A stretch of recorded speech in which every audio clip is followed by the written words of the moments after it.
Imagine you're standing in front of a mirror, but instead of seeing your true reflection, you see a shadowy version crafted from someone else's imagination. This is precisely what Carl Jung described happening in many romantic relationships, especially from the perspective of women projecting their unconscious inner world onto men. It's not just about falling in love with a person, but with an idea, a fantasy shaped by the woman's inner masculine figure Jung called the Animus. This Animus isn't just a benign psychological archetype. It can be a dominating unconscious force that drives women to see men not as they really are, but as the fulfillment of an unconscious script.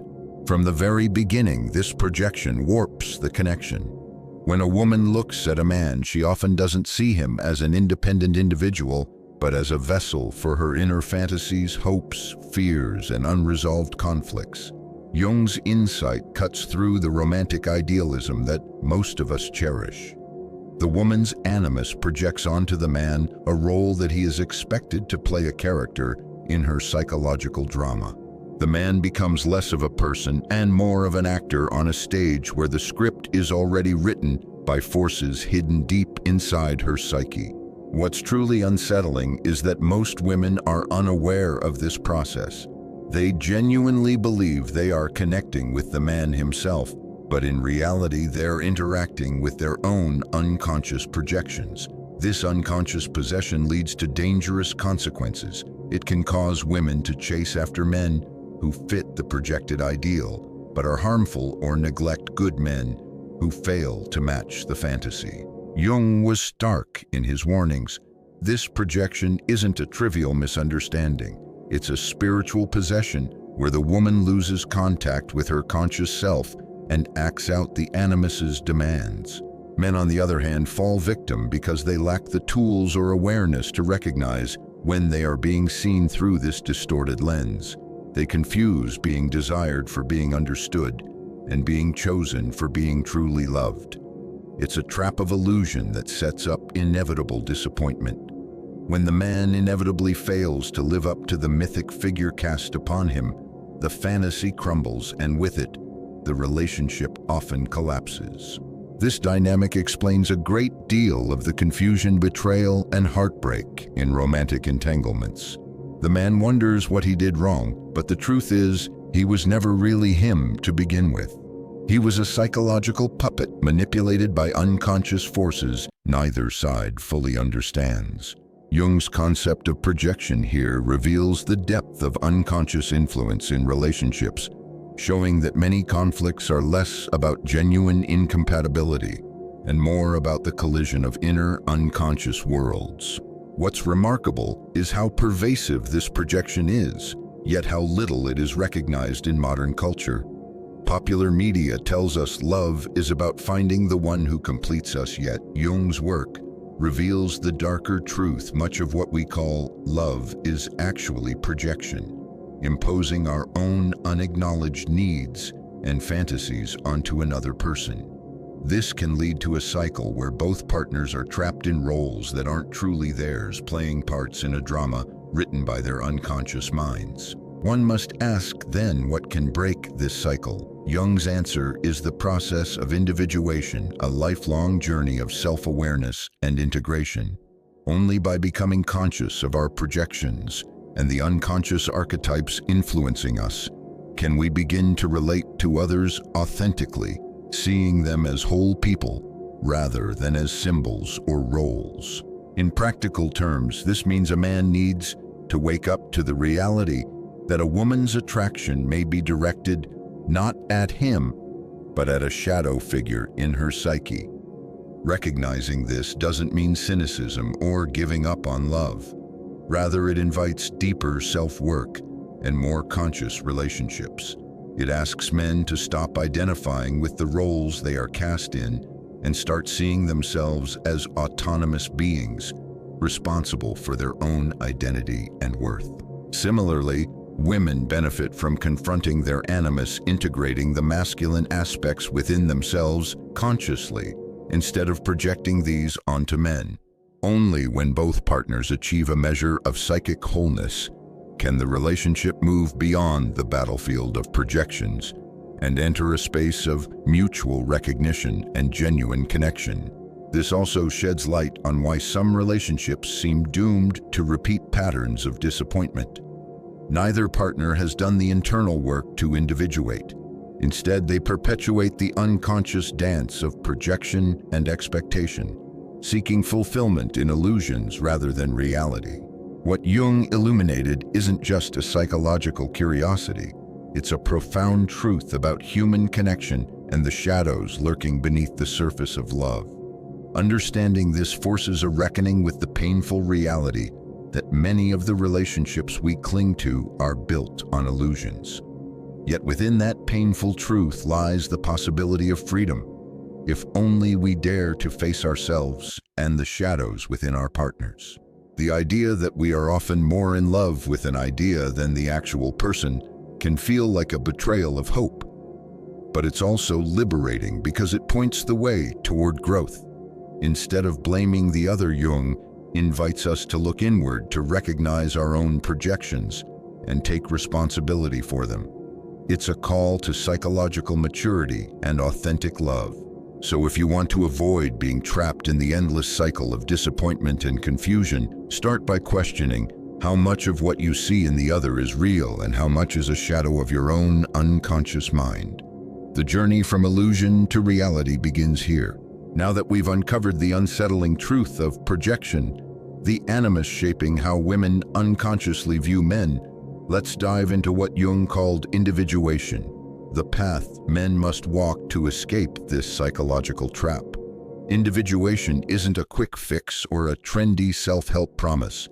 It's a profound, lifelong inner journey demanding brutal honesty and relentless courage.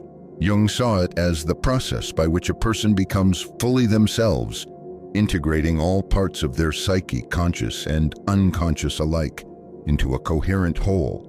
Why is this so crucial for men caught in the cycle of being projected upon and misunderstood? Because as Jung warned, most men are seduced into defining their worth by how women see them, how much they are desired, or how well they fit into the roles women's unconscious animus demands. This external validation is a trap. It reduces the man to a shadow of himself, a mere actor trying to please an audience that doesn't really know him. And the moment he tries to live up to the fantasy, he loses touch with his authentic self. The journey of individuation challenges men to stop seeking approval and begin cultivating self-approval. It requires confronting the parts of themselves they often hide or deny: vulnerabilities, insecurities, weaknesses, and even the darker impulses that society and culture tell them to suppress. Individuation demands that men face these shadows without judgment, recognizing them as integral to their whole being, rather than flaws to be discarded. This is uncomfortable, even terrifying. Jung described this process as a kind of death and rebirth, the dying before you die that strips away false identities and illusions. It's a path of solitude where the man must stand alone, stripped of masks and performances, encountering himself without distractions. Here lies the fundamental paradox. Most men fear loneliness far more than they fear falseness. They'd rather cling to the roles projected onto them, no matter how hollow, than face the emptiness of true self-knowledge. But this fear keeps them imprisoned. Until a man chooses himself fully and unapologetically, he remains vulnerable to projection's tyranny. He will continually play roles to meet others' expectations, losing himself in the process. Jung didn't mince words about the cost of this self-betrayal. It leads to spiritual sickness, confusion, and a sense of meaninglessness. In contrast, the man who embraces individuation becomes resistant to projection. He is no longer a puppet in someone else's unconscious drama because he has taken ownership of his own psyche. This ownership isn't arrogance or detachment, but rootedness, being solid and grounded in who he truly is beyond others' fantasies. Here, Jung reveals a vital insight about relationships. The man on the individuation path does not need to be loved to feel worthy. He does not seek to fill an internal void through the affirmation of women or anyone else. Instead, he stands complete on his own, attracting others not by performance or pleasing, but through authenticity and presence. This kind of presence is magnetic precisely because it's not needy or desperate. Of course, walking this path is fraught with difficulty. Society, culture, and even close relationships often resist the individuated man. He may be labeled cold, distant, or arrogant because he no longer fits the mold of easy conformity or predictable roles.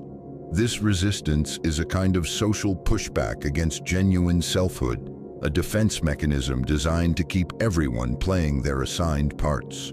Yet this social discomfort is a sign of progress, not failure.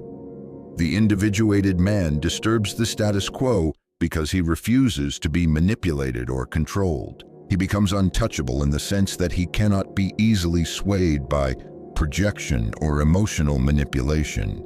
This freedom is deeply empowering, but comes with the price of loneliness and misunderstanding.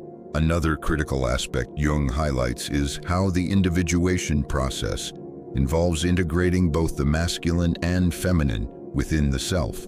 For men, this means confronting and embracing their own inner feminine qualities, emotions, intuition, vulnerability that have been culturally repressed. Only by accepting these parts can a man be whole and avoid falling prey to the unconscious dynamics with women that Jung so thoroughly described. This integration transforms relationships from battlegrounds of projection into spaces of mutual recognition. When a man is individuated, he no longer seeks a woman to complete him or fulfill unconscious needs. Instead, he encounters her as a fellow whole being on her own journey, capable of authenticity and self-responsibility. Jung's concept of individuation, therefore, isn't just psychological theory. It's a practical roadmap for men who want to break free from the exhausting cycles of performance, rejection, and confusion. It challenges the cultural scripts that define masculinity in terms of conquest, approval, or emotional suppression. But here's where many will balk. Individuation requires abandoning comforting illusions. It's not about becoming a perfect man, but about becoming a real one, flawed, vulnerable, and fully responsible for the life he leads. It means saying no to external validation and yes to the sometimes lonely task of self-mastery. This is why Jung said the path of individuation is not for the faint-hearted. It demands courage to face the shadow parts of ourselves, the parts we fear, deny, or despise, and to integrate them rather than reject them. For men, this can mean confronting fears of weakness, failure, and abandonment, and discovering strength in that very vulnerability. To refuse this path is to remain trapped in projection and illusion, perpetually caught in the roles others cast upon us. But to embrace it is to reclaim authorship of one's life and relationships, stepping out of the psychological prison and into freedom. So the question is, are you ready to stop being the actor in someone else's unconscious play? Are you willing to face your shadows, to stand alone if necessary, and to choose yourself first? Because only then can you begin to build relationships based on truth, not fantasy. In this light, Jung's teachings become a radical invitation not to escape love or connection, but to transform them by becoming whole men capable of genuine intimacy. The road is hard and lonely, but the reward is profound freedom from projection, from performance, from the endless hunger for approval. Individuation is the foundation of authentic masculinity, the antidote to the psychological chains that bind men to illusions. It's the only way to stop repeating the same relationship mistakes and start living and loving on your own terms. Having examined the harsh reality of projection and the difficult yet vital path of individuation, we now turn to a critical consequence of these unconscious dynamics: the trap of relationship performance. In essence, when men and women engage through their unconscious projections and unmet inner needs, they become actors in a psychological theater, endlessly playing parts rather than connecting authentically. This creates cycles of emotional exhaustion, confusion, and repeated disappointment that can feel impossible to escape. Why do relationships often feel like exhausting performances?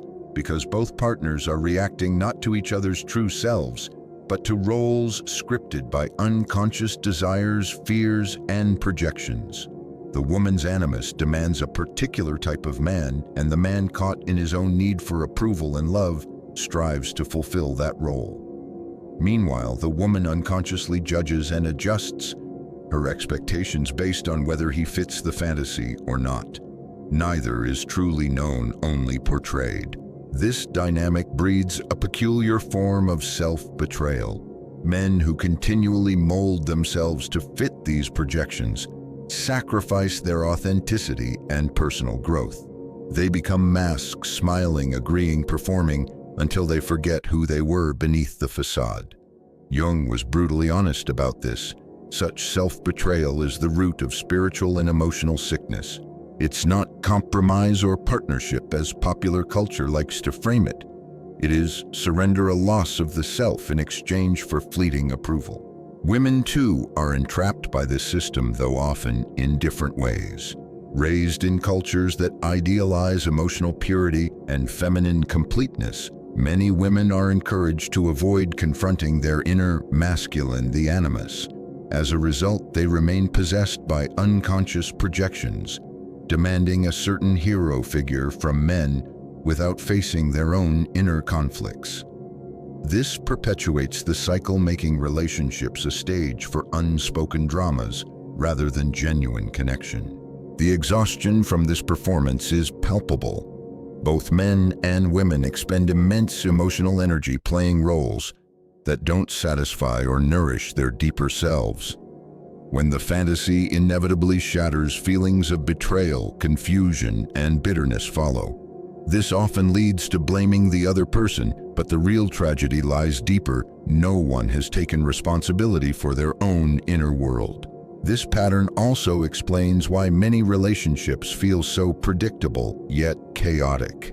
The same arguments, disappointments, and unmet expectations replay endlessly because the partners are locked in unconscious scripts.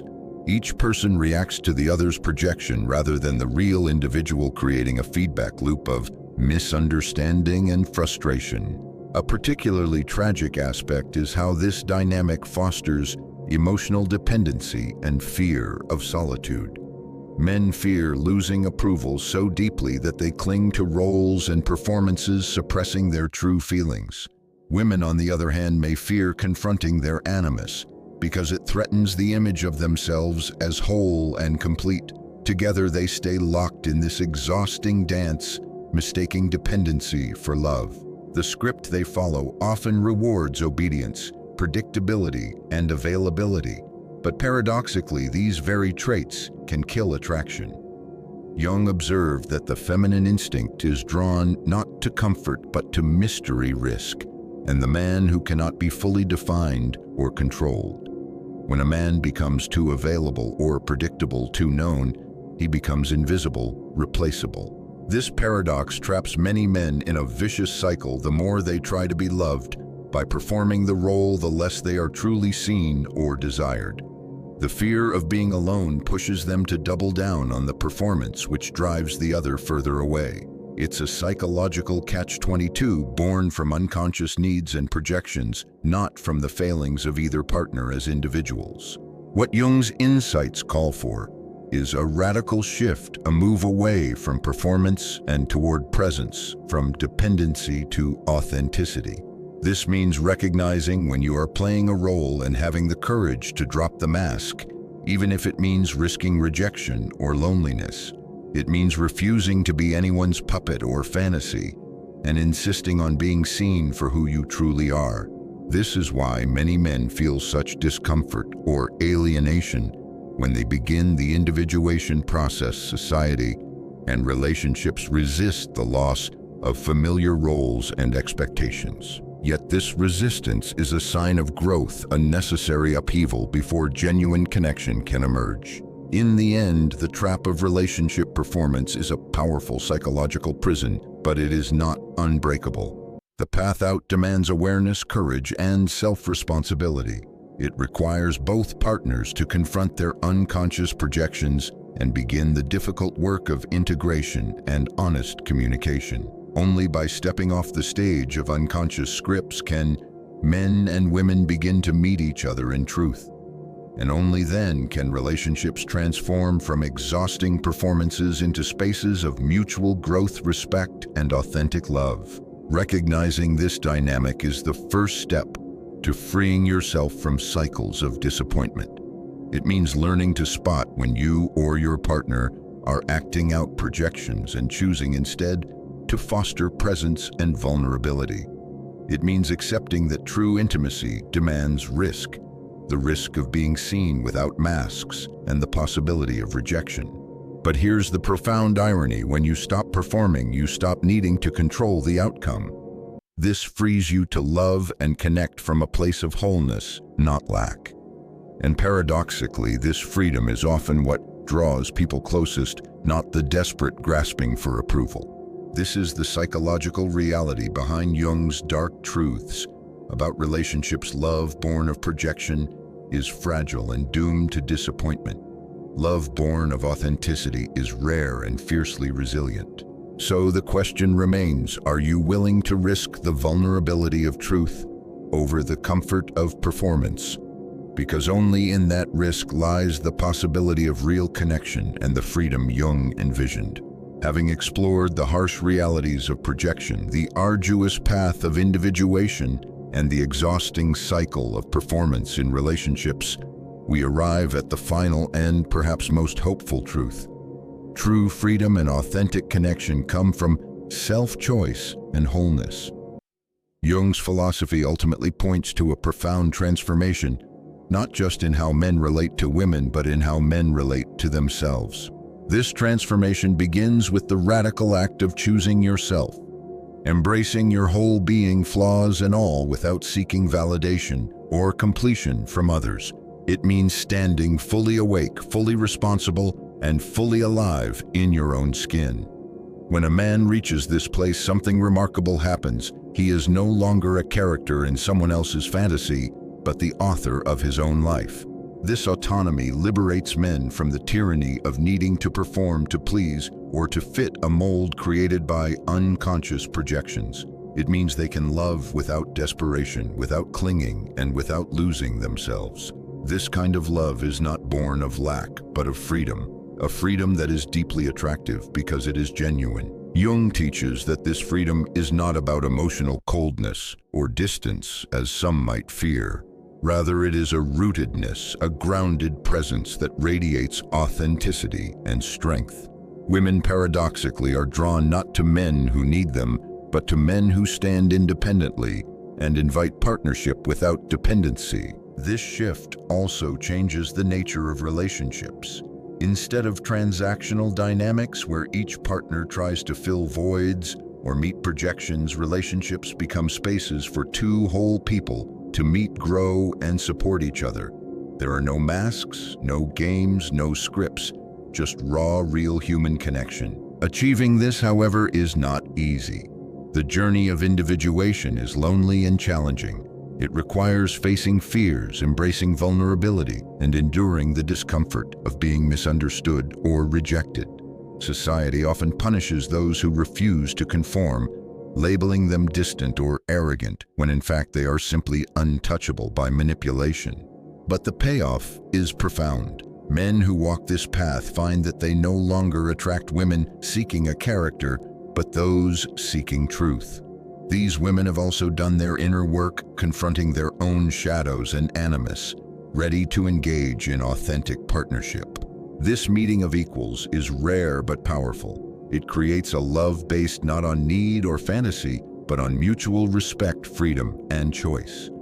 Such love demands nothing but offers everything. It's the dangerous, radical kind of love. Jung spoke of the kind that frees rather than confines.